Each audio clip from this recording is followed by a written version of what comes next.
in acting school, they always said, we always know when an actor is getting ready to talk, because you could see the breathing, they're totally relaxed, and then it stops, and then they take a deep breath, and they go, Yes. And it's that moment where you got to walk on stage, and do you walk on stage, with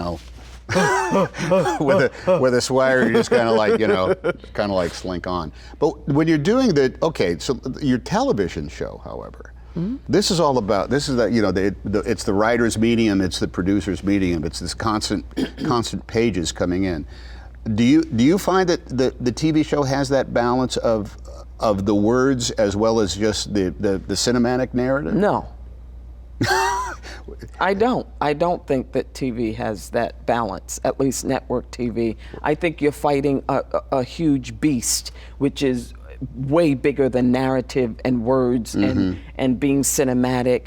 You're fighting ratings. You're fighting censors. The stories have to be told in broad strokes? I mean, do you get to be as subtle with non-subtle material, I guess, kind of. I feel more in television people have a problem with silence. Yeah. Because then you don't feel like the audience is going to get what's going on in that silence, and they have to know what's going on. And also, I'm one of those actors, if I'm in a scene, I'm not a woman who's a size 2. If I'm in a sex scene, I want to play the sex scene. I want to say, this is why I'm attracted to you. This is why it's gotten to this point.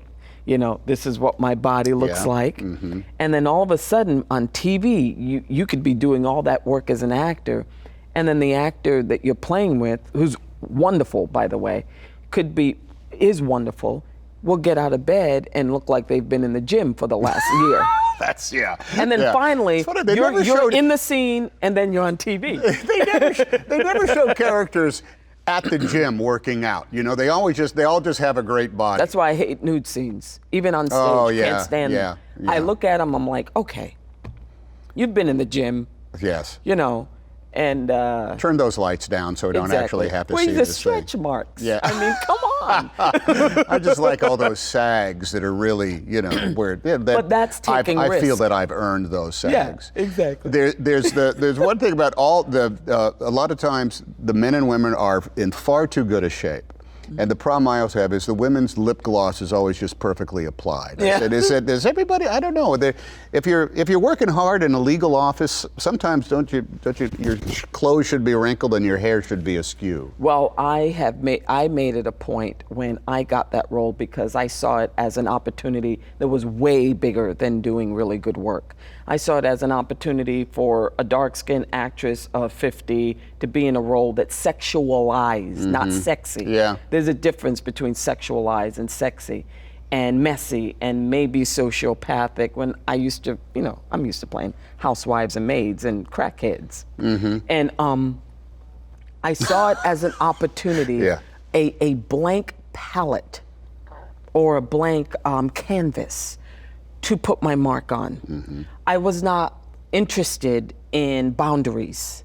I was not interested in saying, this is who she is, this is how she acts, I wasn't interested in any of that.